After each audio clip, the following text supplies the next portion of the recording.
Sex isn't intimacy. Sex is pleasurable and becomes more pleasurable when you have intimacy. Not sold? Let's rethink love, relationships, and sex. Let me seduce you. You are listening to the Linguist of Love.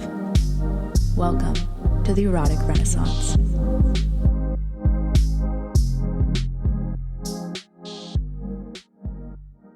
Welcome to the Erotic Renaissance. I'm Meg de la Torre, your Linguist of Love. As always, thank you so much for tuning in and joining me. As I had mentioned in my very first episode of the podcast, I would drop in occasionally with a gift of my love language.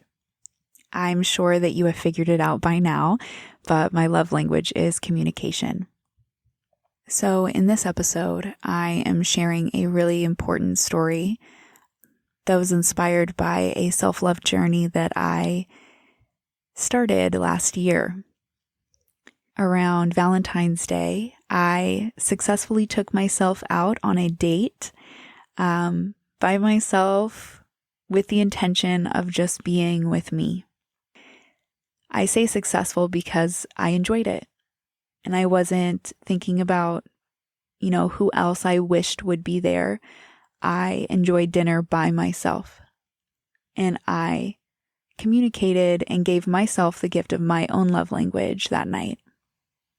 So it is with honor that I share this story with you that was inspired by that Valentine's Day date that I took myself on.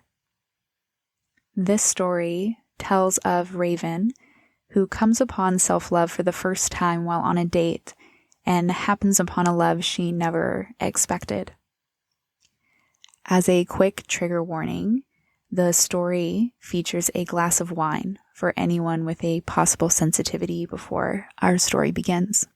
I want to remind you that anyone can be Raivyn, regardless of age, physical appearance, gender, orientation, or any of the facets that make us different.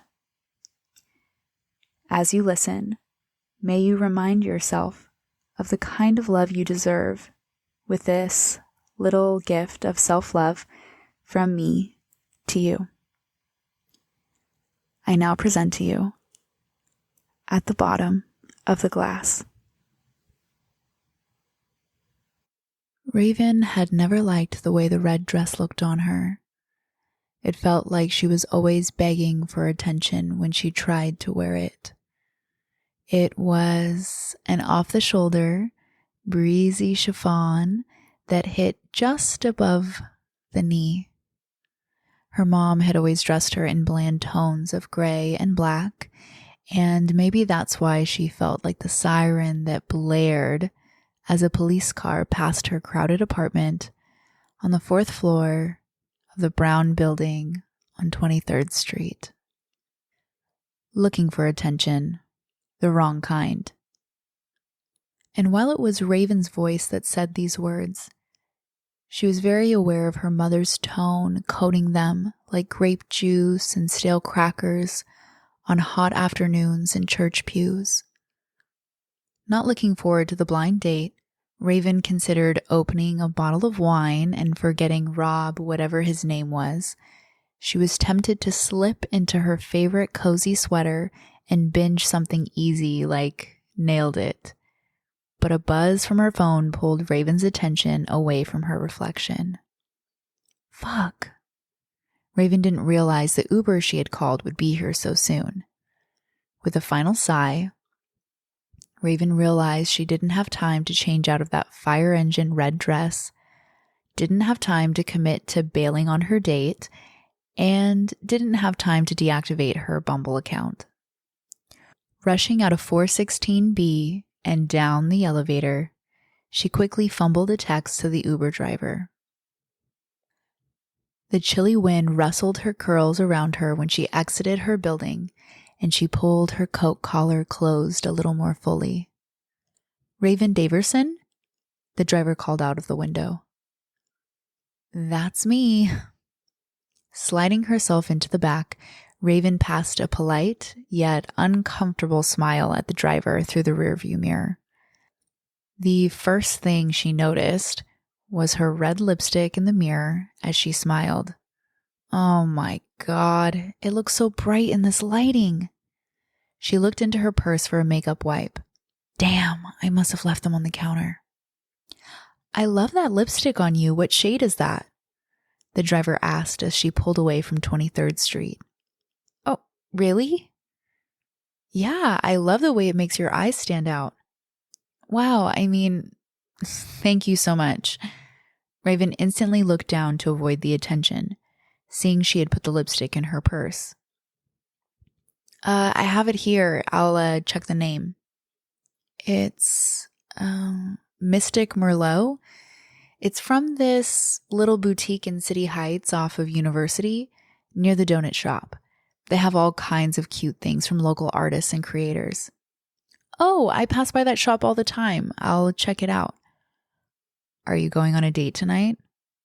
Oh, yeah. It's with some guy I matched with on Bumble.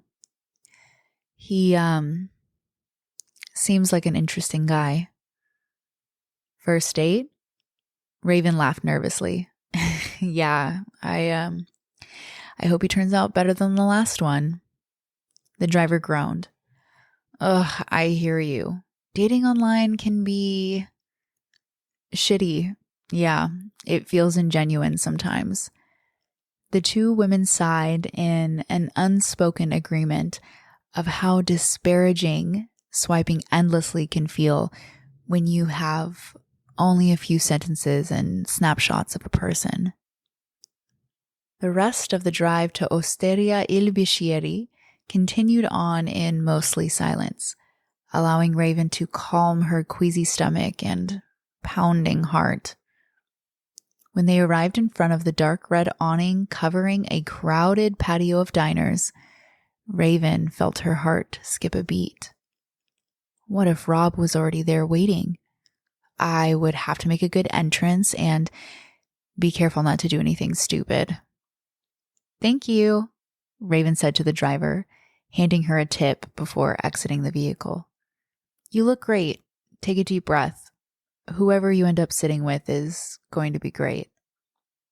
Raivyn smiled and waved as the driver pulled away, approaching the hostess, who was definitely the most beautiful Italian 20-something-year-old woman she could have imagined. She thought of how Rob would have definitely forgotten about meeting her for dinner after checking in. Wow, ciao, Bella, this dress is beautiful on you. 2 compliments in the span of 30 minutes? Raivyn looked around to see if she had been talking to someone else. The hostess laughed lightly. Yes, you. I love how the cut of the dress shows off your figure. Thank you so much. That's so nice of you to say. You're the beautiful one. Raivyn could feel herself blushing from the attention, the same blushing she had seen her mother take on if she dared wear a color like cornflower blue, which always made her hair look like spun gold, collecting compliments like daisies that she didn't feel she deserved. She always discarded them quickly with words like, I bought it secondhand, or, oh, but I wish I had your green eyes. Like daisies meant for her that she was quick to re-gift out of too much self-loathing, too much of her own mother, reminding her that daisies made you vain. Raivyn had done a lot of work to get away from this pattern of behavior she had inherited. She had hated it when her mother did it, but hadn't noticed she was doing the same thing for most of her own life. It was only after meeting her best friend Dee, who was always doling out compliments, that she had then decided to make an effort to accept compliments when they came her way. Dee had scolded her one day when she had regifted every compliment immediately, and this was something she still struggled with often. I have a reservation under...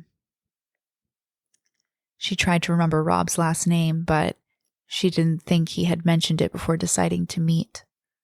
Rob or Robert? Yes, I see a 7 p.m. reservation for 2 under Robert Devlin. That must be him, yes. The hostess led her to a table where a simple, sweet vase held daisies and baby's breath. Can I get you started with any drinks? Raivyn almost ordered her usual, a house white, something sweet but not too sweet, but her mind was pulled to the conversation in the Uber and the lipstick in her purse. A glass of Merlot? Great. I'll have your server bring that right over. The hostess placed the menus on the table and Raivyn picked them up, noticing she forgot a second menu for Rob.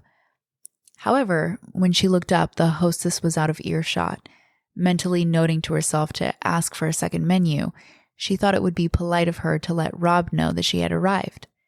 She pulled out her phone and saw texts from Dee demanding details. You better tell me everything. I'm living vicariously through you. Laughing to herself about Dee's enthusiasm for the dating scene, she opened her text thread with Rob. Hey Rob, the place is super cute. I just got seated. After agonizing for a minute over her choice of whether to include a heart-eyed emoji, she just sent the text as is. The Merlot, miss? The server placed the glass in front of her. A soft red film circled gently, showing the surface where the wine had just touched the glass after being swirled around. It was inviting. Thank you so much. Not knowing much about wines, she felt like an imposter at first, swirling the wine in the glass and smelling its fragrance, things she had only seen in television and movies. An aroma of plum and something that tickled her nose like a spice of some sort greeted her.